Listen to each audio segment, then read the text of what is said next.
देखो बेटा, मैथ में हम थोड़ा सा आगे बढ़ेंगे और मैंने ये चीज आपको पढ़ा भी रखी है, परिमाप तथा क्षेत्रफल।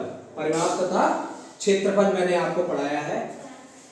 फिर से हम एक बार रिवाइज करते हैं तो देखते हैं बेटा, परिमाप और क्षेत्रफल हम दो चीजों के विषय में आज पढ़ेंगे। एक तो हम पढ़ेंगे वर्ग के लिए और एक हम पढ़ेंगे आयत के लिए।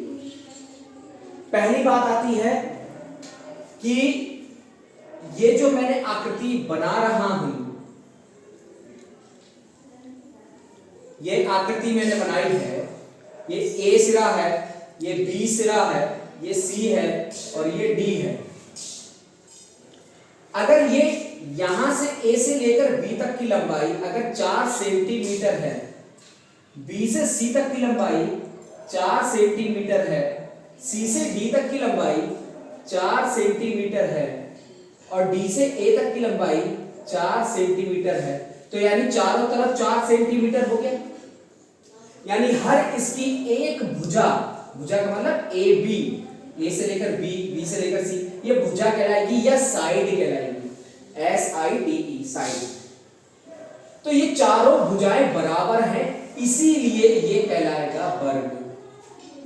ठीक है, वर्ग को हम अंग्रेजी में कहते हैं स्क्वायर, SQUARE, स्क्वायर कहते हैं। इसी प्रकार से एक दूसरी आकृति हम पढ़ते हैं बेटा, थोड़ी सी बड़ी लंबी लग रही है, ऐसी भी हो सकती है, ऐसी भी हो सकती है। ठीक है, तो ये ऐसी आकृति हो सकती है। अब इसमें भी मान लेते हैं ए है, ये बी है, ये सी है और ये डी है। मान लेते हैं ए से लेकर बी तक की लंबाई 6 सेंटीमीटर है और सी से लेकर डी तक की लंबाई भी 6 सेंटीमीटर है। बी से लेकर तीन तक की, बी से लेकर सी तक की लंबाई 3 सेंटीमीटर है और ये भी ए से लेकर 3 सेंटीमीटर है। तो जब आमने सामने की भुजा, ये इसको देख रहा है, ये इसको देख रही है, तो आमने सामने की भुजाओं की लंबाई यदि बराबर हो, ऐसे इधर की भुजा को आपस में देख रहे हैं तो ये भी आपस में बराबर है, तो ये आयत कहलाता है। यानी जिसे रेक्टेंगल कहते हैं। क्या कहते हैं बेटा? Rectangle, RECTANGLE, rectangle. ये भी ऐसी मान लेते हैं, ये 2 सेंटीमीटर है और ये भी 2 सेंटीमीटर है। ये मान लेते हैं 5 सेंटीमीटर है, ये भी 5 सेंटीमीटर है। तो इसमें भी देखो, ये वाली भुजा इस भुजा के बराबर है, ये वाली भुजा इस भुजा के बराबर है। तो क्या हुआ कि ये चारों आपस में तो बराबर नहीं है, मगर आमने सामने की बराबर है, आमने सामने की बराबर है, इसलिए क्या है? आयत है। ठीक है बेटा, तो इन्हीं दोनों के विषयों में हम कुछ और चीजें पढ़ेंगे, परिमाप पढ़ेंगे और क्षेत्रफल पढ़ेंगे। अब बहुत ध्यान से पढ़ना है कि परिमाप क्या कहलाता है और क्षेत्रफल क्या कहलाता है। परिमाप का मतलब है परि, यानी चारों ओर मापना, चारों ओर मापना।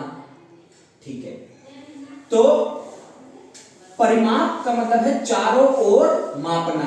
ये चलो वर्ग को मापते हैं, वर्ग का परिमाप नापते हैं। चलो नापते कैसे नापेंगे भैया? तो चारों तरफ हमें घूमना पड़ेगा, नहीं घूमना पड़ेगा? हाँ, घूमना पड़ेगा।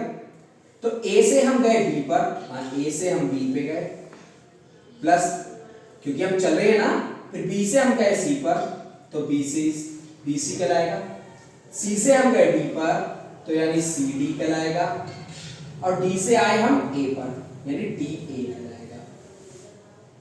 तो चारों तरफ चलना, जहां से चले, ए से चले लौट के ए पर आ गए, तो जहां से चले और वहीं पर आ जाएं तो वो उस आकृति के लिए परिमाप का काम करेगा। अब उसके अंदर हम यदि घर बना ले, ये अंदर रहने लगे या बैठ के इस एरिया में, इस जगह पे हम क्या करें, रहने लगे। यानी कहने का मतलब है जो तुमने प्लाट लिया है उस प्लाट की बाउंड्री कहलाती है परिमाप। अब उस बाउंड्री के अंदर हम नींव खुदवाते हैं, फिर कमरे बनवाते हैं, लैट्रिन बाथरूम बनवाते हैं, वो कहलाता है उसका क्षेत्रफल, यानी क्षेत्रफल को कहते हैं एरिया, AREA एरिया। और परिमाप को कहते हैं पेरीमीटर, PERIMETER पेरीमीटर। लंबाई को लेंथ कहते हैं, चौड़ाई को ब्रेथ कहते हैं। ठीक है, तो अब क्या है बेटा, तो वर्ग का परिमाप या तो ऐसा करो, AB उतनी है, चलो AB की लंबाई है 4 सेंटीमीटर, B से C की लंबाई है 4 सेंटीमीटर, C से D तक की लंबाई है 4 सेंटीमीटर और D से A तक की लंबाई भी 4 सेंटीमीटर। तो सब मिलाकर अगर हमने देखा तो 4 4 8 4 12 4 16 सेंटीमीटर आ गया। या इसका फार्मूला अगर हम बनाएं, सूत्र बनाएं, तो क्या बनेगा, वर्ग का परिमाप इस तरीके से भी निकल सकता है बेटा, भुजा गुणे 4, यानी 4 की गुणा अगर हम किसी एक भुजा से कर दें तब भी हमारे पास 16 सेंटीमीटर ही आ जाएगा। ये इसका सूत्र हो गया, वर्ग का परिमाप भुजा गुणे 4। अब ये देखो कैसे निकलेगा बेटा, भुजा इसमें से कोई सी ले सकते हो, चाहे AB ले सकते हो, चाहे BC ले सकते हो, चाहे CD, चाहे DA। चलो हमने AB ले ली, गुणा 4। अब AB A से लेकर B तक की लंबाई है 4 सेंटीमीटर, तो हमने 4 सेंटीमीटर गुणा 4 कर दिया, तो 4 चौक 16 सेंटीमीटर ऐसे भी आ गया। इसी प्रकार से अब हम आयत के परिमाप को देखेंगे, कोई घबराने वाली बात नहीं है। तो लिखेंगे आयत का परिमाप। अब हम इसका परिमाप कैसे निकालेंगे, हमने परिमाप का तरीका आपको बताया, बस चारों तरफ घूम जाना, जितना बड़ा खेत है चारों तरफ घूम जाओ। तो कहां से घूमे हम भैया, यहां से चले अपने कोने से AB, फिर हम चले BC, फिर हम चले CD, फिर हम चले DA। अच्छा, तो A से B के लिए जब हम चले तो 6 सेंटीमीटर चले, B से C चले तो 3 सेंटीमीटर चले, C से D चले तो 6 सेंटीमीटर चले और D से A चले तो हम 3 सेंटीमीटर चले। तो देखते कितने सेंटीमीटर चले, 6 में 3 जोड़ा तो 9, 9 6 15, 3 18 सेंटीमीटर आया। हम ऐसे भी निकाल सकते हैं और हम ऐसे भी निकाल सकते हैं। किताब ने एक सूत्र इसका बनाया है, आयत का परिमाप। क्या बनाया भाई, परिमाप को अंग्रेजी में कहते हैं पेरीमीटर। क्या बनाया, 2 2 ब्रैकेट बनाया, लंबाई और इसमें क्या जोड़ दिया, चौड़ाई जोड़ दी और उसकी फिर 2 से क्या कर देनी है, फिर 2 से हमें क्या कर देनी है, गुणा कर देनी है। देखते हैं, अच्छा 2 से गुणा करनी है, ठीक है।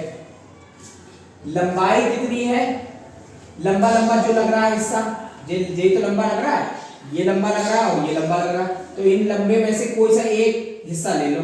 तो हमने 6 ले लिया, 6 सेंटीमीटर जोड़ चौड़ाई, देखो इतना ही तो चौड़ा है भाई, चौड़ा कितना है, 3 सेंटीमीटर चौड़ा है, 3 सेंटीमीटर चौड़ा। अच्छा BC ले लो, तो 3 सेंटीमीटर चौड़ा ले लिया हमने, 2 गुणा 6 में जब हमने 3 जोड़ा तो हमारा 9 सेंटीमीटर हो गया।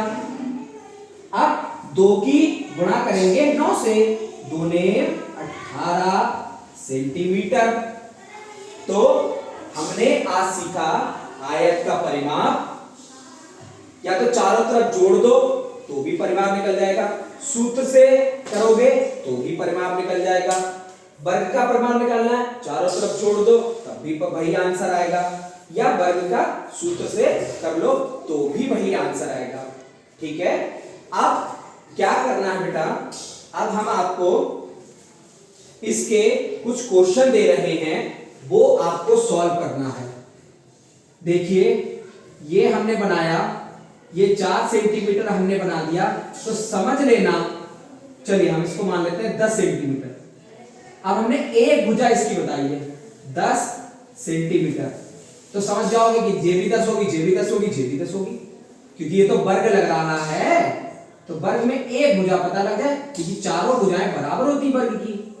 अब हमने क्या बनाया, आयत, हमने 6 सेंटीमीटर इधर कर दिया और 2 सेंटीमीटर इधर कर दिया, तो हमें समझ लेना चाहिए कि जब जे लंबाई 6 है तो ये भी लंबाई 6 होगी, ये लंबाई 2 है तो ये भी लंबाई 2 होगी। तो इन दोनों सवालों को आपको सॉल्व करना है, एक वर्ग है और एक आयत है, इनका परिमाप निकालना है। क्षेत्रफल अब हम थोड़ी देर में आपको बताएंगे। ठीक है बेटा।